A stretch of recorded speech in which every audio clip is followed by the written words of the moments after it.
All right, ladies and gentlemen, welcome back to episode 4. We are a man of our word. We are here every Tuesday night for the Pistons Territory podcast. Thank you to everyone who's tuning in. If you guys want, you can leave your questions, comments, concerns, and the chat will answer them at the end of the show. RJ, thank you so much for joining me. What's new with you? Just day by day, man. You know how it goes. Summer's getting here. Nice weather. Love it. Can't complain.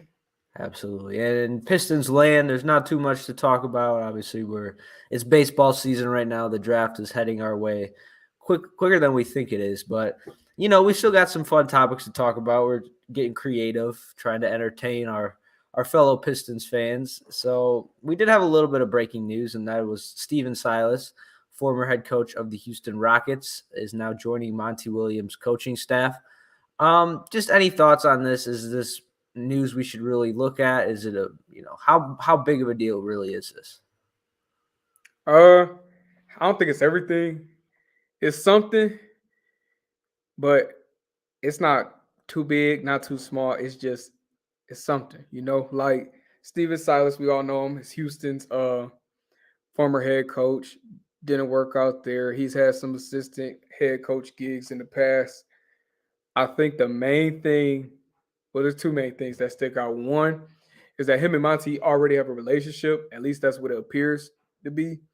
I know there's a clip keep going around on social media as far as Monty Williams just showing support to Steven Silas after he lost his father. And we all know Monty knows what grief and whatnot is like. So that was something there. And then that clip keeps getting shown on social media. But I will say the main takeaway is with the whole Pistons fans versus Rockets fan thing. Like, it's another dynamic in that now.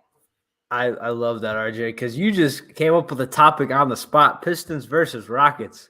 I love that. So Rockets got Yume Udoka. He was a guy I was a big fan of. hmm Um, yeah, is that where you were going with? Like, why would Rockets fans even be upset by this? I don't. Is that where you were going with it? I'm kind of I confused. mean, yeah, because the two fan bases have had chatter in the past like 2 years or whatnot, ever since the Cade and Green draft class. So both rebuilding teams, both teams that haven't had much to cheer about probably since those guys got drafted. And then just on top of that, we know the Twitter beef between the two fan bases. So it's like, do the Pistons get a last laugh because it's like, haha, we took your head coach? Like, I don't know how this works. Or is it just this the end of the beef? Like, I really don't know what happens now with that whole beef thing, but who knows?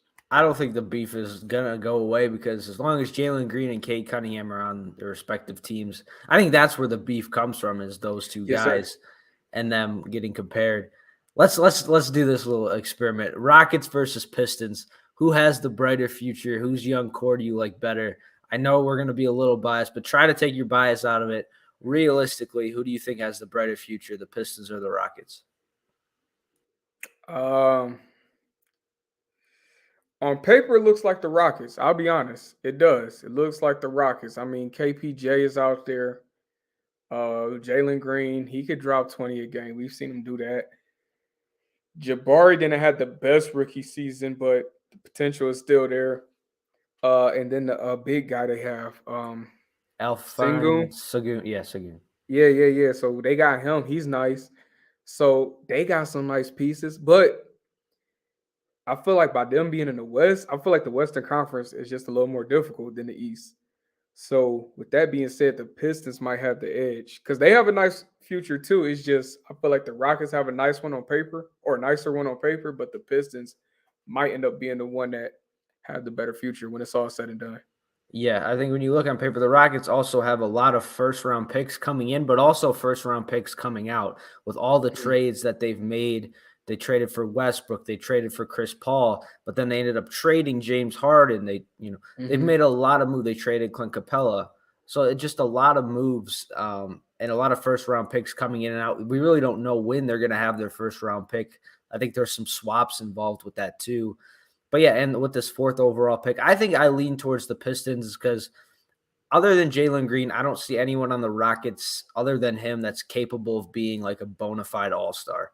I think, Jaden Ivey and Cade Cunningham. Cade has all NBA potential. Jaden Ivey has all-star potential. Other than Jalen Green, I don't really see that out of Jabari Smith. I don't really see that out of Sengun. And I don't really know if they're going to get that with the number 4 pick. So I think I would lean Pistons too. Obviously, both teams have a lot of cap space. But yeah, I think the first round picks, it's really how much you put much emphasis into that, because the Pistons will have their first round picks for, the next couple years, but they also don't have any extra picks coming in as well. But yeah, I think like you said about the beef is going to be there as long as Cade Cunningham and Jalen Green are on those teams. But at the end of the day, I think Cade Cunningham is just another level above Jalen Green. I don't know about you, but I just think there's levels to this. Jalen Green's a nice player, but I think Cade is a number 1 on a title team. I don't think Jalen Green necessarily is that. No, I pretty much agree with that.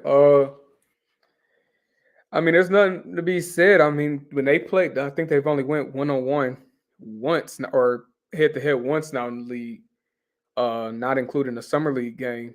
And I think Cade had the better game, and we got the dub. So hopefully that's the tale from here on out. Yeah, Jalen Green could be a better scorer. He could be a better shooter, but I think Cade's just all-around game is a lot better than Jalen Green's. But yeah, in terms of Stephen Silas, the only thing you could really take away from this, which I don't know how much you would even take from this, is like maybe the Pistons aren't planning on bringing in many veterans this offseason. They are obviously already have Bojan Bogdanovic and Alec Burks. Maybe they want their veterans, their veteran presence to come from the coaching staff, from Monty Williams and Stephen Silas. So maybe that's not going to be – they're going to look into to bring in some young players instead of that veteran presence. Maybe they want their coaching staff to kind of provide that for them. But I don't think I'd look too much into this. Yeah, I think it's a notable name that's, going to join Monty Williams' staff. But in terms of veterans, a couple podcasts ago, we talked about some we did free agent forwards. I titled this Free Agent Veterans, but I mean, some of these guys I wouldn't even really consider veterans. They're just kind of other free agents we didn't really talk about that I kind of wanted to go over. So this first guy, again, I don't even know if I'd consider him a veteran, but it's Gary Trent Jr. of the Toronto Raptors. Averaged 17 points a game for the Raptors. Did have an injury-riddled year, but what would you think about Gary Trent coming to the Pistons this offseason, and what do you think that contract would look like if you were to, extend the offer to Gary Trent Jr.? I've actually been a fan of Gary Trent since the bubble. That was like my first time getting like a lot of looks at him, and he balled out, and so I've been following his game since.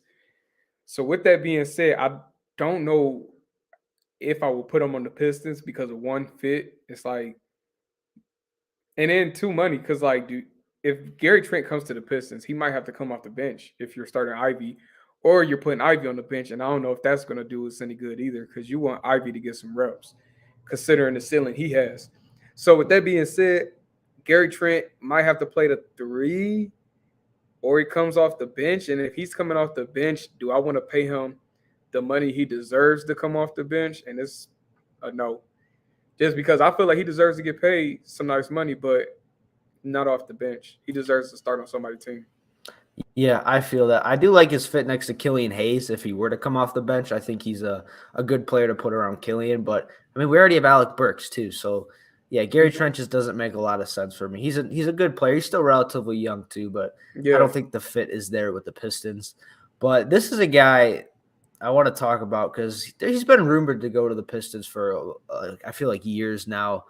Draymond Green. I knew he was about to say it. Oh, dude, we have to talk about it.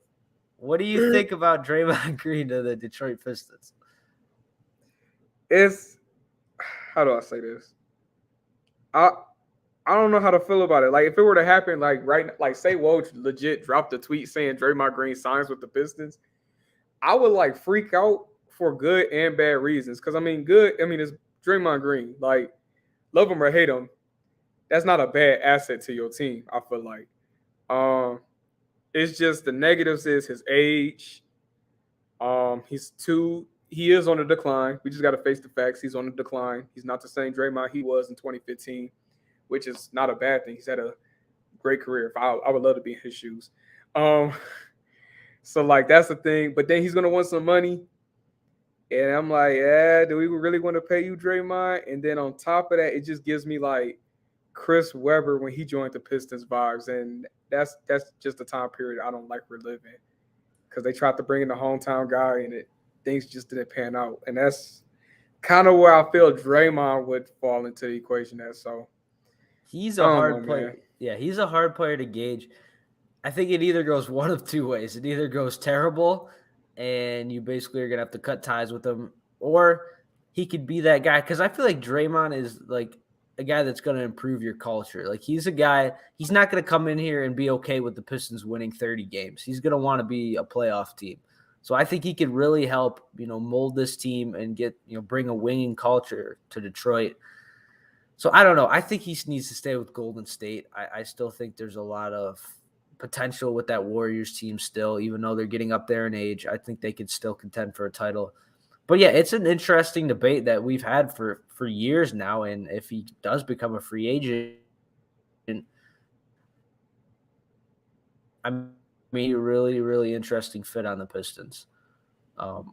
So yeah, in terms of how much money I would give him, I don't know, give him maybe a 2 or 3 year deal. The Pistons aren't going to have any big contracts. They're not going to have to pay Cade and Ivy for, a couple years, so they can Hmm. afford to overpay for a guy.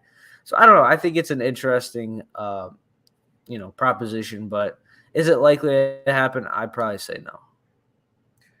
I will say this: But I don't yeah. know how true it is, Um, and I forgot where I read it, but like I think they said was like if he was to leave Golden State, he would want to come to the Pistons. So that's just something I've always kept in the back of my mind, like for the last few years. Yeah, I mean, we'll see. I think he would take a lot of pressure off Cade and Ivy. I mean, this team wasn't a great shooting team, so I don't know if adding Draymond is really going to help that. But I don't know, man. I could see it. I could see him on the Pistons, and I think it's either going to go really good or I think it could go really bad. Um, so yeah, another guy I want to talk about is former Piston Bruce Brown, who is balling for the Denver Nuggets right now. Maybe he's going to win an NBA title. Listen, is there a decent chance he goes back to Denver? Yes, but they also have, Jokic's contract, Jamal Murray, Aaron Gordon, Michael Porter Jr. They're paying some guys over there. Could he, be too pricey for them? And, the Pistons have money to pay him. What do you think about Bruce Brown, fitting back into this Detroit Pistons team? Truth be told, this might just be my bias talking, but I would be all for paying Bruce Brown to come back to the Pistons. Um, and the reason I say that is because I feel like it would be righting a wrong. I know everybody talks about Troy Weaver and all the moves he's made and da da da da da, but it's something about that move that just bothers me to this day. Probably more than it bothered me than Killian getting picked. But like, no, I had to throw that in there for you. But no, in all seriousness, that's like the biggest move. Like I can understand drafting Killian more than I understood trading Bruce Brown for what we got. I just didn't get that then. I don't get it now. I was waiting for some dominoes to fall. They didn't.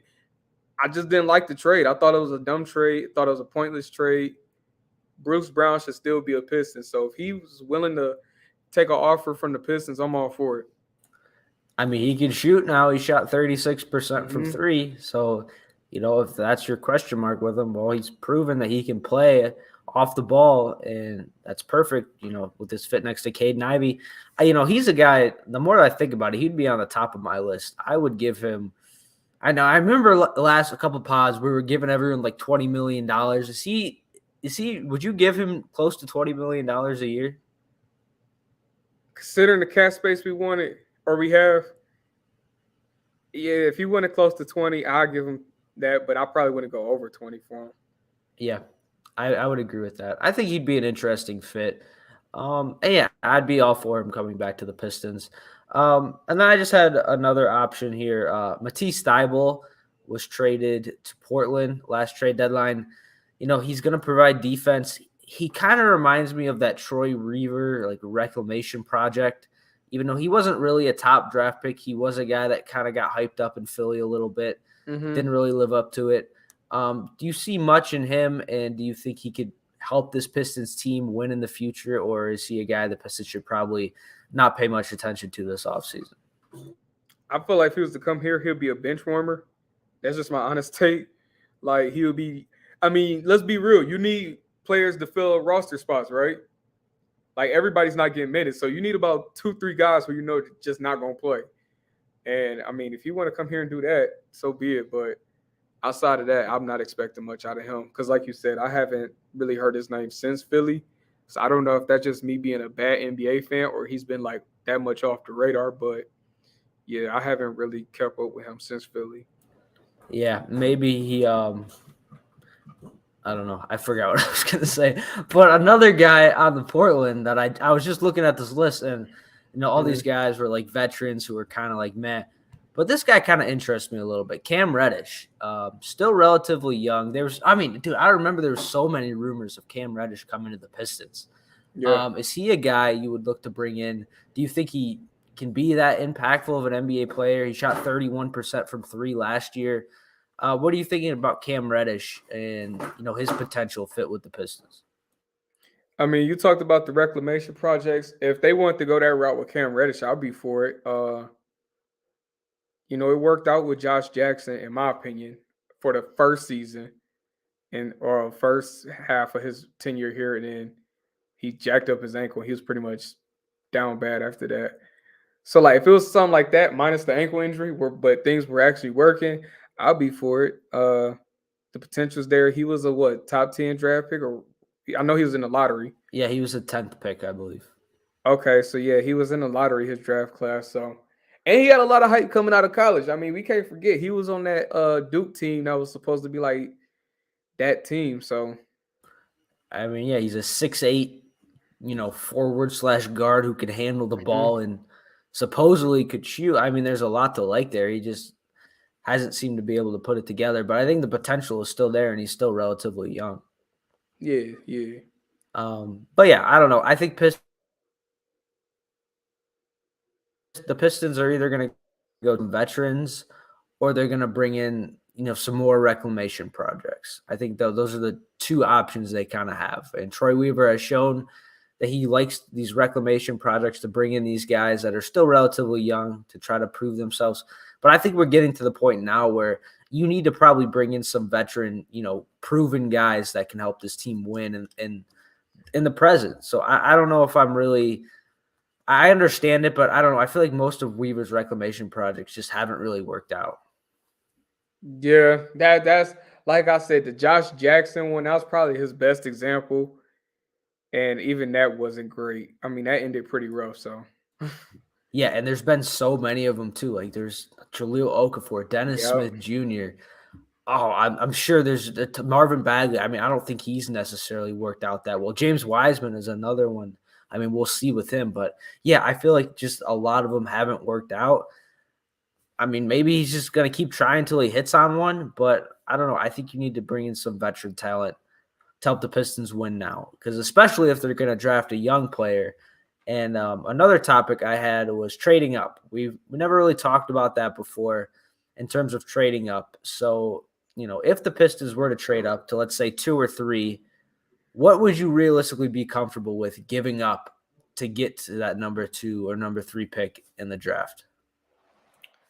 Uh I know a lot of people talking about trading up. I don't know how we trade up just because of the fact in my mind, you're keeping Cade, you're keeping Ivy, and even Duran stays. So like outside of those three, who are you really willing, or not who do you willing, but who are other teams willing to take on outside of those three? You know what I'm saying? So like I just don't see a trade where we can move up and keep those three at the same time. Yeah, because you trade number 5, obviously. I think they have the Hmm. 31st pick. Yep. We talked about some guy getting drafted with the 31st pick, which video's coming out soon for that. But yeah, I mean, Killian Hayes, don't think he has any trade value. Isaiah Stewart, I don't think he has much trade value. I don't even think James Wiseman has that much trade value either. So unless Charlotte's like they want Bojan Bogdanovic or Alec Burks, I don't know. This team doesn't have a lot to offer Mm-mm. unless it's a future first round pick or two, which I don't know how comfortable you would be, if you really believe like we put Brandon Miller on this team, we're a playoff team in the next couple of years. Well, maybe you trade a 2026 pick or a 2027 first round pick.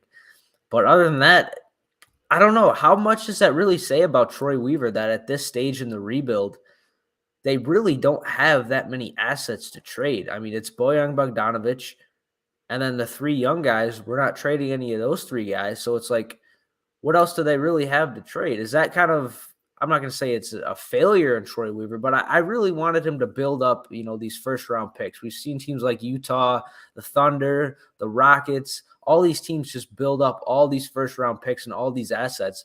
And Troy Weaver and the Pistons have just not been able to do that. Yeah, I mean, when it comes to Troy Weaver, I was honestly saying before the coaching hiring, I was like, this coach, whoever he gets, is pretty much putting his job on the line. Like, if he gets the right guy, his job security is going to be secure. If he gets the wrong guy, he's probably out of here in like a year or two. Like, that's the mindset I was starting to go with Troy Weaver, just because of the fact it's like what he's going in the year 3 or 4 of this rebuild as him as the leader, whatnot, and things have just not went the direction we thought they would be in by now. Like 2020 when he joined, had you told us that we would still be early lottery or not early lottery top 5, we still picking top 5 in the We were draft. the worst team in the NBA. And like, if you told me that 3 years ago, like, yeah, in 2023, the Pistons gonna be the worst team in the league, I'd have looked at you like you were crazy. I'm like, there's no way we're the worst. So that's the thing. And then to go with the other point as far as the draft picks, like, I don't know, like Sadiq had flashes, but he's going now. And I mean, rightfully so, honestly, in my opinion. But that's for another topic. And then even Stewart, like you said, he doesn't have much trade value, but I feel like he's a guy that you just have on the team as a, like, I don't know, like your heart and soul of the team, kind of like some personality, but he's not like a starter or anything, more like a role player that's can play some nice minutes when need be. So, like you said, outside of that, I mean, you got the three guys that are pretty safe, and then there's nothing else to talk about when it comes to draft picks.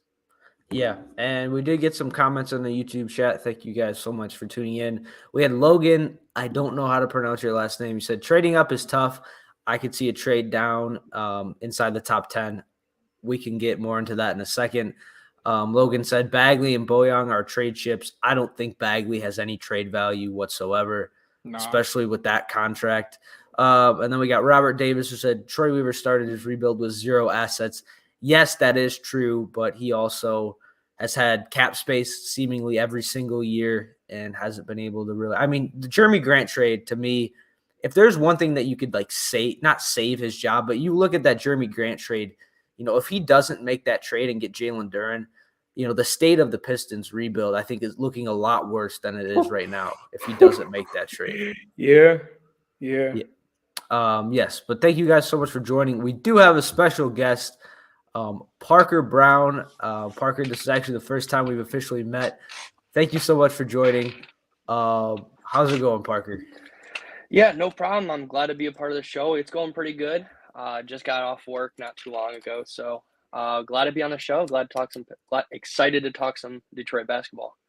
Yes, so Parker is the producer for Armani and Edwards for Woodward Sports. So I'm sure if anyone's listening, you've also heard of Woodward Sports. Parker's doing some good work there as well. Parker, we were just talking about trading up to the 2nd or 3rd pick in the draft. Do you think the Pistons could realistically do that? And if they were, what could they even give up to get, essentially maybe Brandon Miller? Yeah, I think it's going to be tough if they do want to trade up to that pick. There's a lot of good players in that top 4. I mean, you just mentioned Brandon Miller. He's a great selection. Even players like Scoot Henderson, if we can even get up to the 2nd pick or somehow like that, it would be it's a great idea. I just don't know if we have the assets currently on the roster to go ahead and just trade up for it. I mean, we can trade guys like Bojan, Bagley, Wiseman, but realistically, do we think Portland, Houston are really going to take those guys? Probably not, and especially trade down when you can get probably a generational talent. This is one of the best drafts we've seen in years, so especially in the top 3, But I think it's hard, especially if you want to get up to the second pick, to not give up guys that are super essential to your core, like Cade, Ivy, and Duran. Yeah, absolutely, and that's kind of what we were just talking about. But the comment about trading down is really interesting to me. RJ, is that something you could see us doing, trading down? And what do you think the Pistons could look to get, and who would they target if they were to trade down to, let's say, pick 7, pick 8, pick 9, pick 10? I'm not in favor of trading down. I don't see a scenario where we trade up. Obviously, I would love to trade up. I just don't see it happening. I would prefer not to trade down.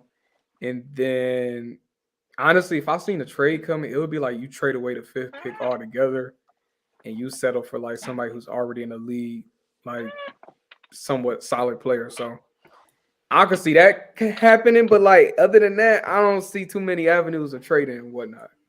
Yeah. What about you, Parker? Is there any players, prospects you could see us trading down for? Well, I know the current popular pick with Detroit getting is Cam Whitmore.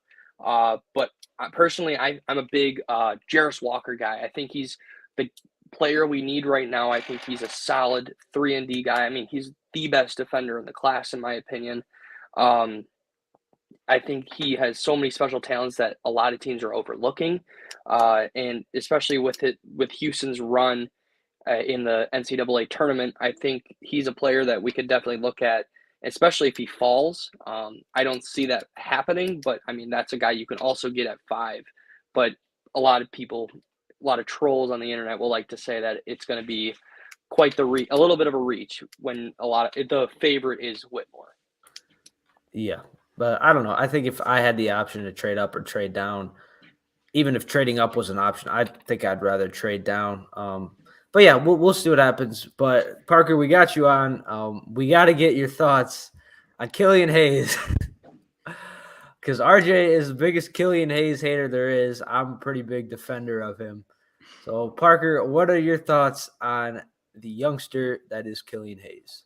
Yeah, I think with the hiring of Monty Williams, I think Killian's really going to benefit from Monty's system, especially like when you see players on the Suns specifically. I mean, we can even talk about possible free agents like Cam Johnson, who was formerly in his system, benefiting a lot from how his coaching style is and how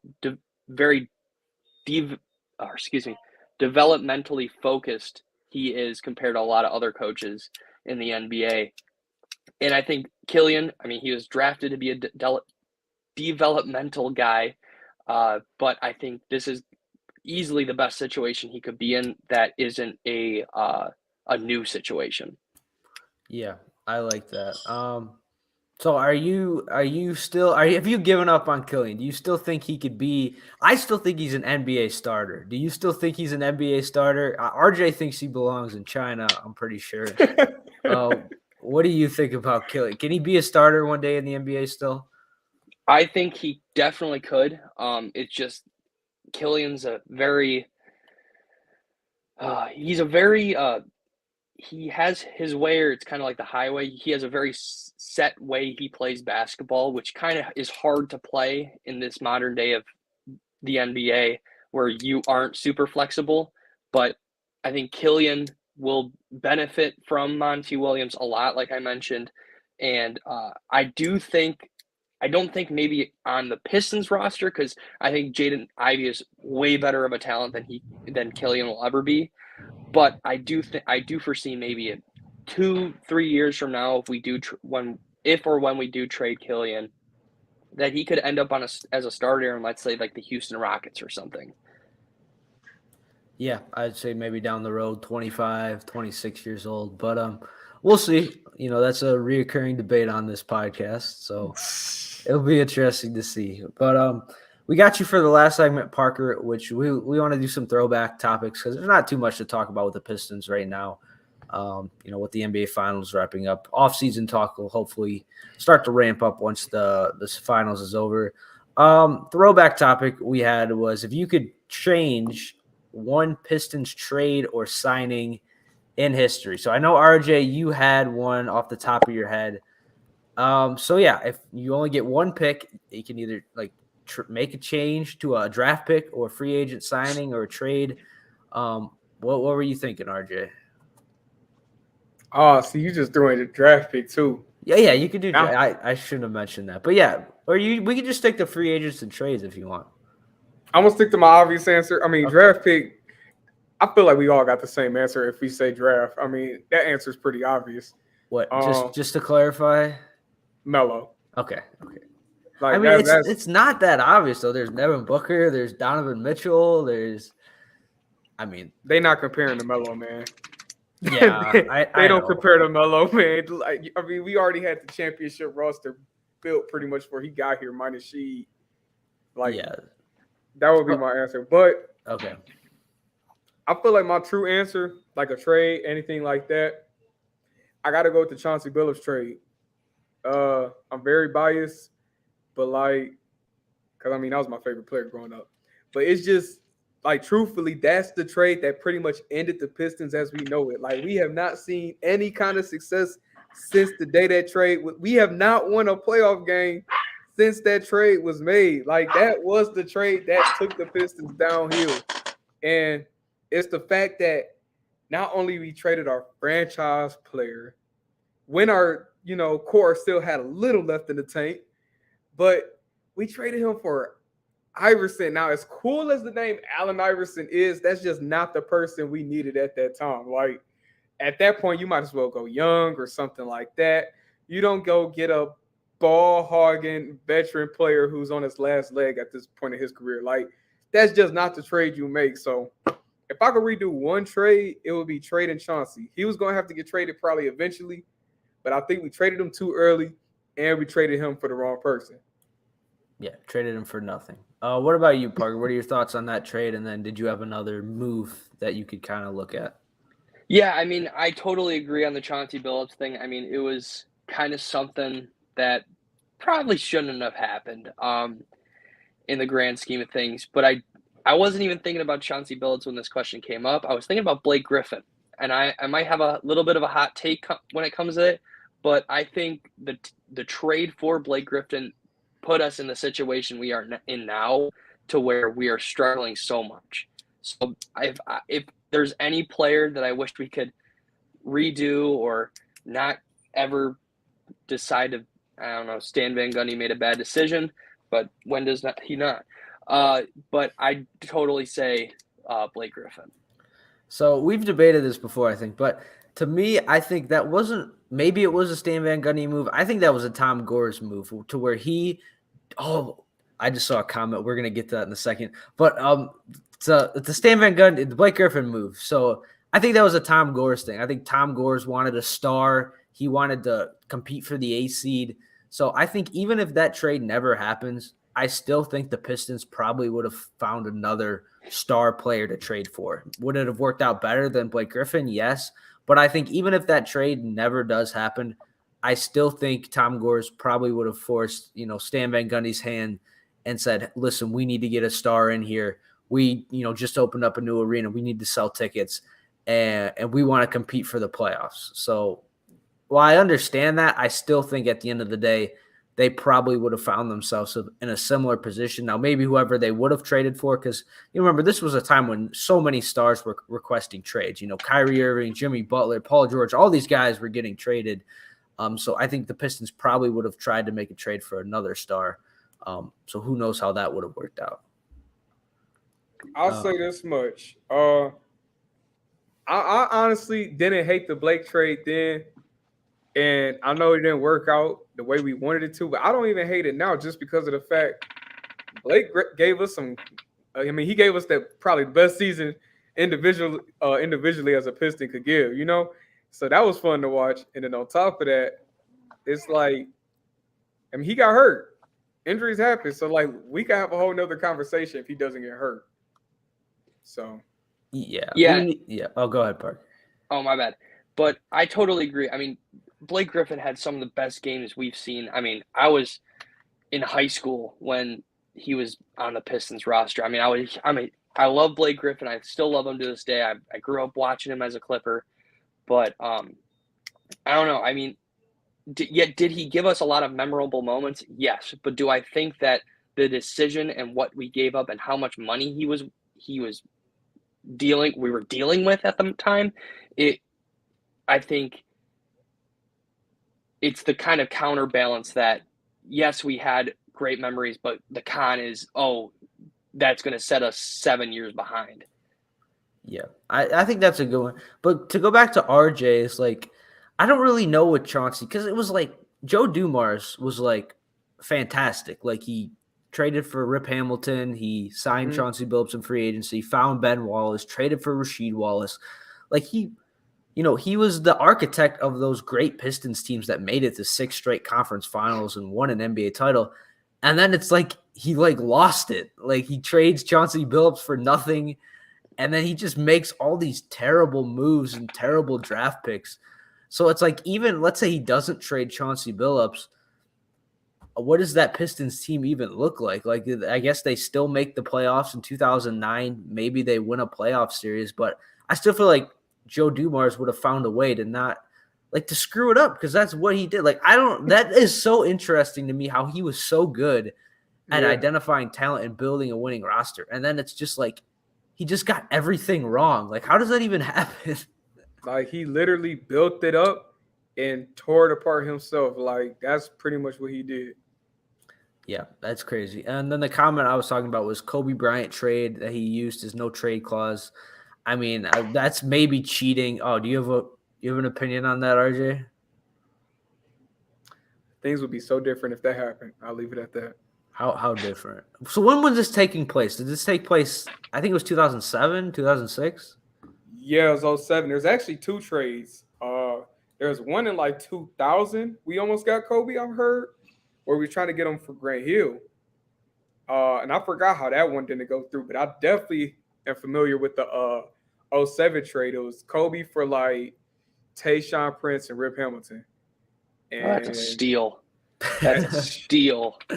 Like, that's why I say this is a lot different, because in 07, you still got Chauncey in his prime, Sheets at the tail end of his, Antonio McDyess. The Pistons still got players, and you put a bona fide superstar like Kobe Bryant on the team with the Hall of Fame point guard like Chauncey Billups, you going to be all right. You probably winning a ring or 2. I'd say at least 2. I don't know about you, Yeah. Parker. I'd say Kobe won 2. Yeah, he won 2 with the Lakers. I say he's winning at least 2 with the Pistons. Geez, I can't. I mean, it's probably a good thing that trade got told no, but because the Lakers would have been such terrible shape. But I mean, imagine just Kobe Bryant, Ben Wallace, Chauncey Billups, Rasheed Wallace. I mean, that team would have been unstoppable. That team would have been the best team in the league for like 5 years straight. Yeah, that's a good one, but I think that's kind of cheating because there's a no trade clause. Only other one I can think of was like Andre Drummond. I know a lot of people don't like to blame the Blake Griffin trade. I think Andre Drummond, he doesn't deserve blame, but at the end of the day, he was getting paid a lot of money, and he was realistically, I don't know, he was a solid starter, I'd say. But if the Pistons never re-signed him to that big contract, it was his rookie extension. If they never re-sign him to that contract, I wonder how different the Pistons could look. What they would have done with that money if they would have rebuilt it. The Blake Griffin trade could have never even happened if they never re-signed Andre Drummond to that big contract. They obviously thought he was worth it. In the end, he wasn't. But that's just another one, just trying to throw something else at you, is just what if the Pistons, didn't, give all that money to Drummond, who in the end wasn't worth it. And, Blake Griffin, you look at his year in 2019, he was fantastic. The problem was he didn't have any other stars on the roster. And Andre Drummond was getting paid like a star, and he didn't play like one. When it comes to Drummond, I just feel like I thought he was worth it at the time. I'm not going to lie.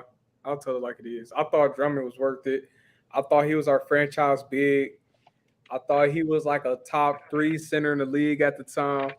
So when they paid him, I was like, cool. I mean, I think he got paid right after the 2016 playoffs too.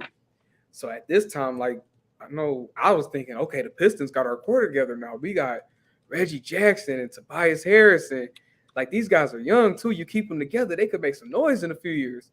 So when they paid Drummond, I was for it. But like you said, looking back, yeah, that might be different if we didn't pay him. We might be in a better boat. Who knows?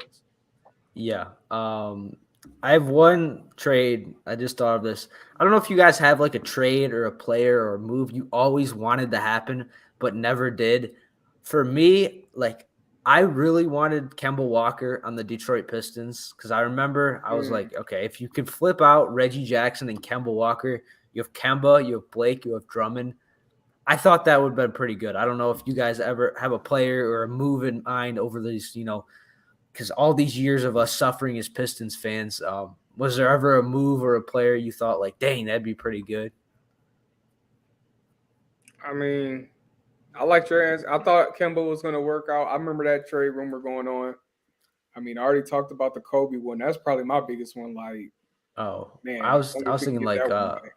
Westbrook watch. You guys remember that one? That was a terrible time. That was crazy, dude. I was glued to my phone. That was Yeah, I crazy. mean, a trade that I really wished happened. It was actually kind of recent. It was the Bull trade, where he got we didn't get him because of him not passing his physical. I mean, look how good he's doing on the Magic right now. I think that's a player I really was wishing that we got. I mean, he didn't do anything on the Nuggets. Then we hear the news that he's coming to Detroit. All my friends at college were all excited, and then to hear 2 days later that he didn't pass his physical, it's like, oh, he would have been great for us. But I mean, who knows? I feel like if we got Bull, we weren't going to get Jalen Duren. Yeah, that's a good one. Another one I had was Mike Conley. Before he got traded from the Grizzlies to the Jazz, I thought, well, Conley, Blake, and Drummond, that could be interesting. But yeah, just a fun little throwback topic. I thought it would be a fun conversation. Parker, RJ, did you guys have anything else you wanted to talk about? Any fun topics? Anything you guys got? RJ, you got something? I got a free agent one. Okay. Oh, good. All right, I want to hear this. Josh Smith. See, okay, did that really? How much did that really affect the Pistons? Like they were still terrible regardless. So much. I don't care. Nobody said like when he.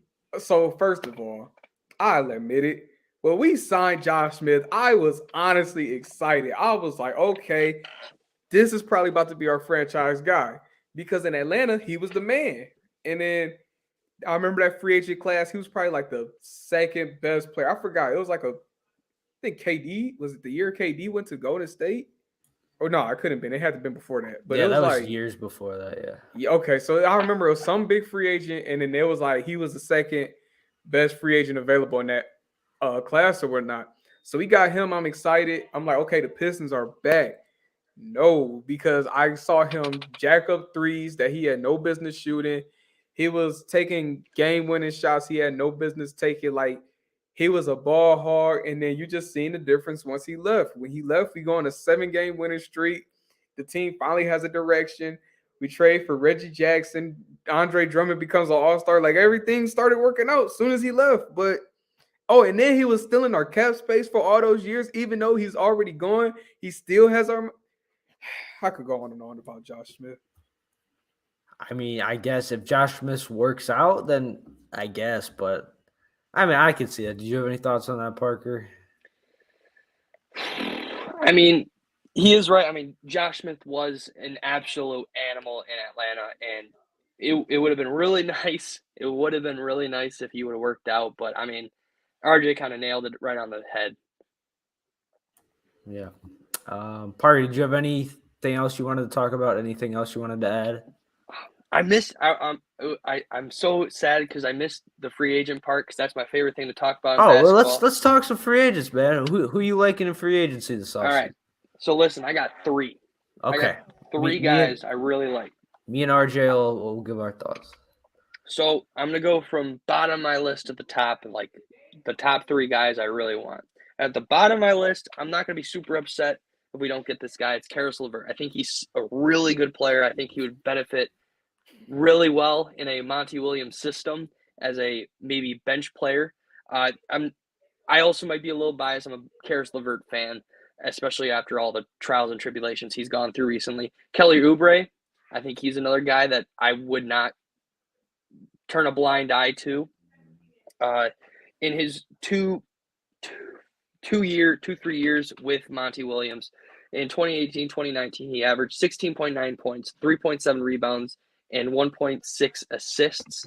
And the season after, he averaged 18.7 points, 6.4 rebounds, and 1.5 assists. I think he's a Monty Williams guy. He's a staple, and every year that he's played for Monty Williams, he's had a career year. So I think that's a guy I absolutely look towards.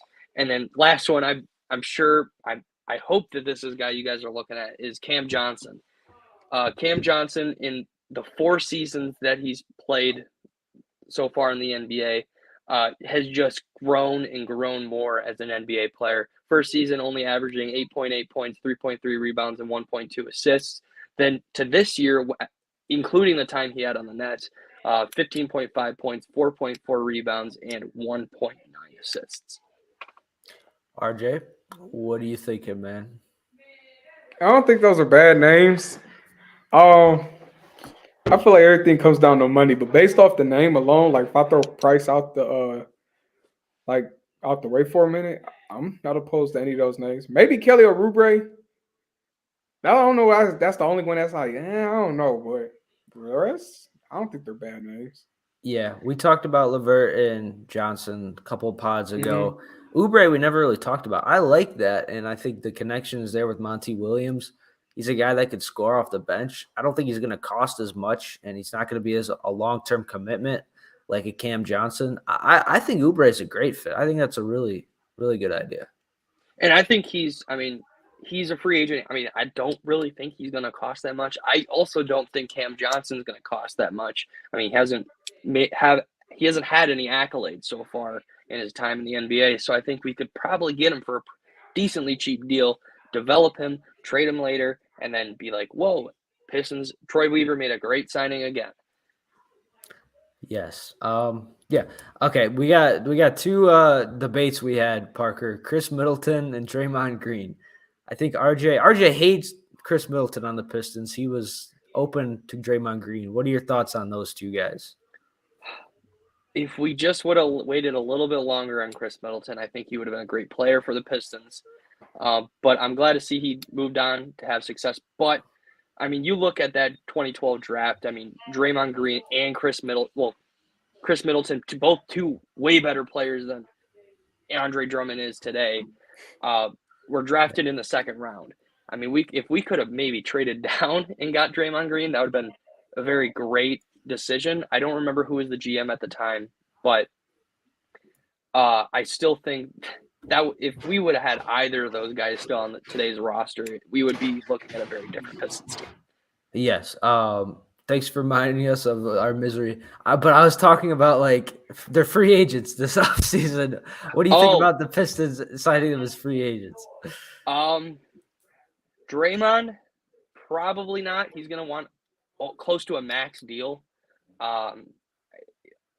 Pistons are really not looking to. He's not on the timeline. He's not on anything. I also don't foresee Chris Middleton leaving Milwaukee. He's easily the best Robin to any Batman in the league. Chris Middleton and Giannis are the best duo, one of at least top 3 best duos in the NBA currently. Yeah, absolutely. But yeah, it'll be interesting to see. I think that's all. I said we were going to go 20 to 30 minutes. We almost went 50 minutes. Thank you for joining, Parker. If you ever want to hop back on, I'm sure we can make that happen. Thank you to everyone who were leaving comments and watching in the chat. I appreciate it very much. From RJ, for Parker, for Mateo, who knows where Mateo's at. Hopefully he'll grace us with his presence once again. But yes, every Tuesday we're hoping to make this a thing, and the draft coming up. Hopefully we'll have some good stuff to talk about. But yes, thank you guys so much for watching. RJ, Parker, thank you for joining. We'll see you guys in the next one.